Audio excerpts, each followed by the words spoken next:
Apologies. Is that what we're teaching our kids? Are we teaching our kids that it's okay to hit? Are we teaching our kids it's okay to abuse? Are we teaching our kids that it's okay to go about ourselves and put hands on people? I didn't know that that's what we were teaching our children. I didn't know that that was okay and that that was literally acceptable. You know what I'm saying? Like, I do not want to teach my daughter that it's okay to put hands on whoever you want, because it's not okay. And it's not right, and it's not cool to just sit there and think that that's how things should be. That's how life should be. Now, can you imagine? Can you imagine what would happen if your child puts their hands on the wrong person, male or female, and something was to happen to them? That's not something you're gonna want. That damn sure ain't something I'm gonna want. You know what I'm saying? As a parent, it's really not something that I want to see. And we as parents need to understand that it's wrong, and it's not right. And it starts with the mothers. We are the ones that give birth to the children. We are the ones that give life to our children, and we are the main head role models in their life.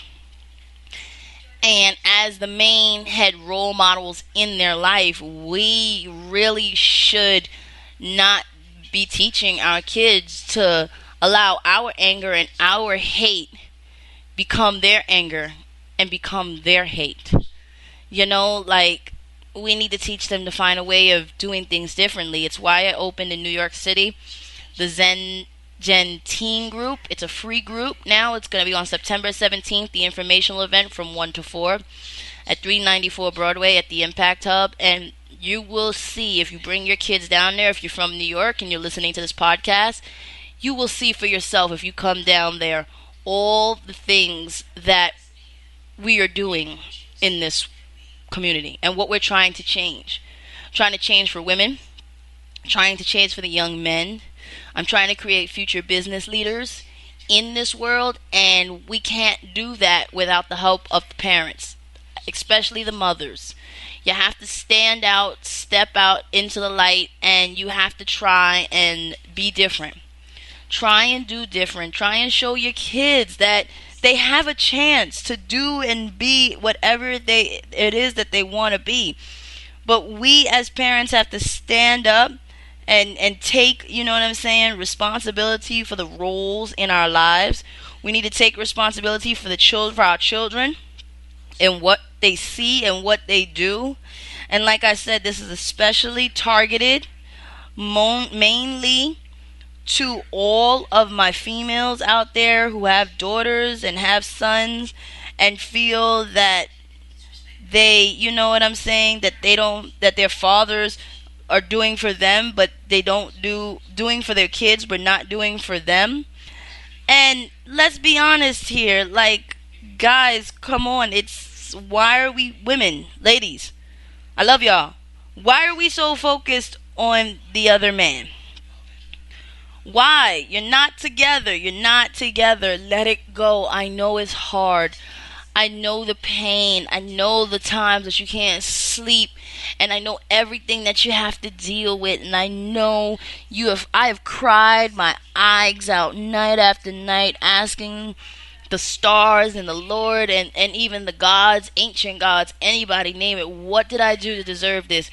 What did I do to deserve this? What did I do? What did I do? Why is this man being taken out of my life? I've done this. I've done that. And you have to understand, fate is what you make it. It has a funny way of doing things. And if you're not with that person, then guess what?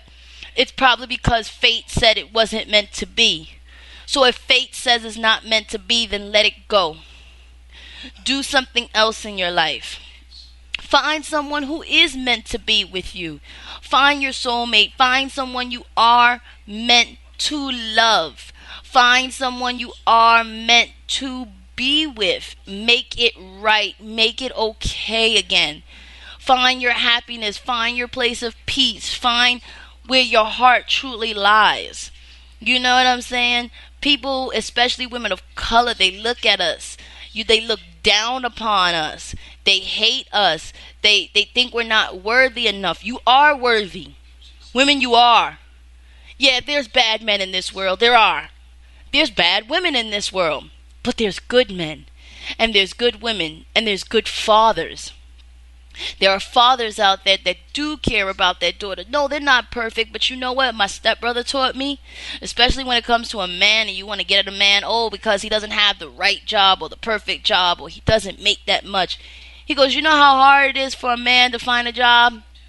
You know how hard it is to find a man to find a job with a record? You know how hard it is for a man to want to make a change in your life and people look down upon you because you're a male? And where you come from and what you do or the type of background that you have or your ethnicity. And I had to think about it last night. And when he said that, he said it's also hard for a man to have a job and keep a job. Whereas females, it's not as hard for us to have a job and keep a job in the workforce. Unless a man has been in that job 13, 14 years, yeah, it's hard. And I come to realize that and I come to understand that. And I feel sorry, and I'm sorry for all the men out there who have tried. They put themselves out there. They do everything that they can for themselves and for their children, and yet and still they're turned.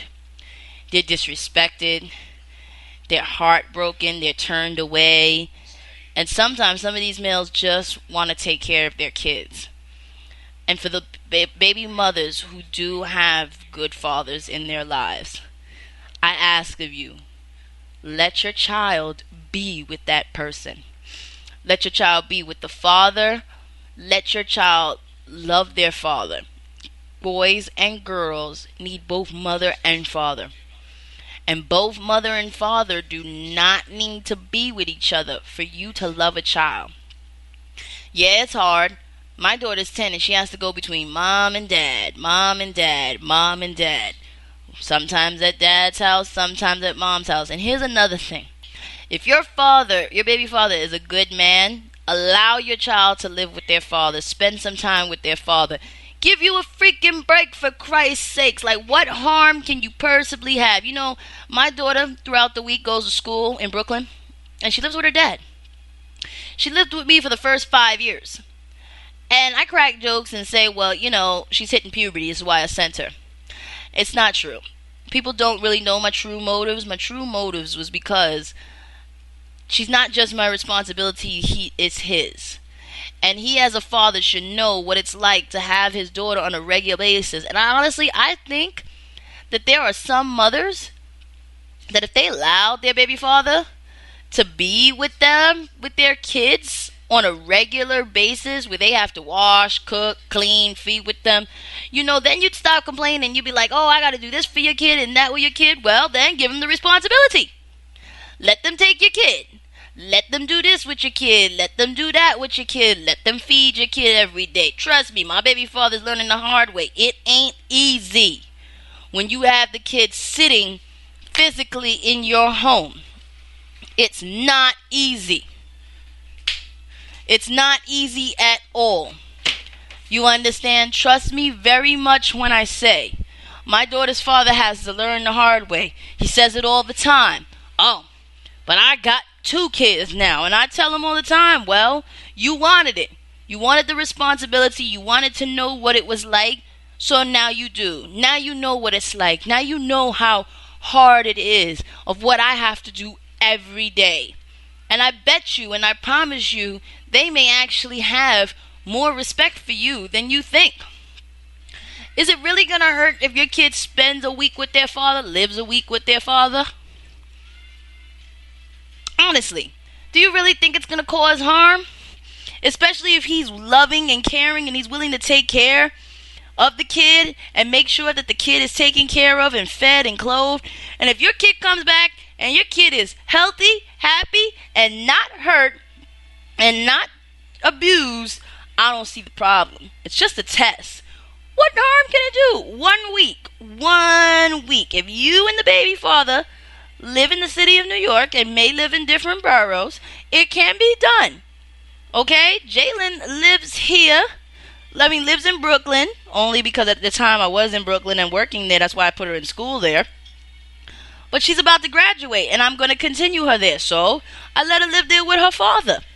You understand? My daughter comes and stays with me on the weekend. Matter of fact, she spent the whole freaking summer with me.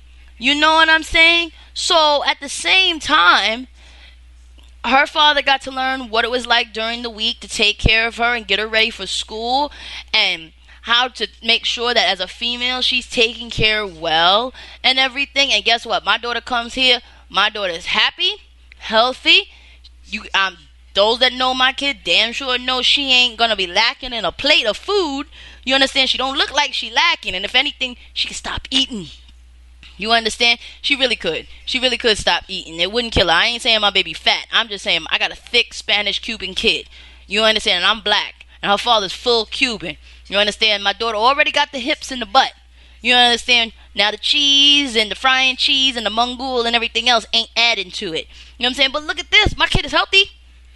You know what I'm saying? So if she's coming back like that healthy, you understand, then that means she's not being abused. And that means her father is doing what it is that she's supposed to do. I ain't gonna rant and rave and drive you people nuts all day, because see, my podcast don't need to be 3 hours to get it through your head. These are self-help podcasts to let you understand that within 20, 30, even 45 minutes, I can explain everything that you need to know. And as long as I'm real and I tell you the truth, I can get right to you. Okay? So like I said, stop being bitches to your baby fathers that are good to you. I didn't say the ones that are not. I said the ones that take care of your kids. Okay? Let the reins go and go live your life. You're entitled to it too. You gave birth to the little motherfucker. The least you could do is have a break from him too, or her. So do what you know is right. Let that kid spend time with not just you, but their father. Take away that pain. Stop that pain. Stop acting like your pain is more important than your kid's pain. I hope and pray that the future generation is different than us. And this is why I'm doing everything in my power in my community and within these 5 boroughs to show them that. Thank you all for listening. Namaste.